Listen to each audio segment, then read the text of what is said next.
அப்படின்னு தெரிஞ்சுக்கிறதுக்காக ஒரு பேஸ்ட் இருக்கும். அந்த பேஸ்ட் வந்து டிப் ஸ்கேலில் வந்து தடவிடுவார். ஸோ 2 இடத்து தடவணும். ஒன்று வாட்டர் ஃபைண்டர் இருக்குது, இன்னொன்று லெவல் ஃபைண்டர் ஒன்று. ஸோ 2த்தையும் வந்து தடவிட்டு உள்ள டிப் ஸ்கேல், ஒன்று பாட்டம், இன்னொன்று டாப். ஸோ தடவிட்டு டிப் ஸ்கேல் அந்த டேங்கர் உள்ளே விடுவார். ஸோ விட்டுட்டு வாட்டர் கண்டென்ட் இருக்கா இல்லைன்னு பார்ப்பார், இல்லைனா இல்லை.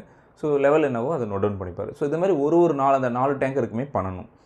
இன் மீன் டைம் ஒரு டேங்கர்லையுமே வந்து பார்த்திங்க அப்படின்னா நீங்கள் கொஞ்சமாக சாம்பிள் டீசல் வந்து பிடிச்சிட்டு அதோடைய ஹைக்ரோமீட்டர் மூலயமா அதோடைய டென்சிட்டி எவ்வளோ இருக்குது, அதோடைய டெம்பரேச்சர் எவ்வளோ இருக்குது, தெர்மோமீட்டர் மூலயமா அதோடைய டெம்பரேச்சர் எவ்வளோ இருக்குது.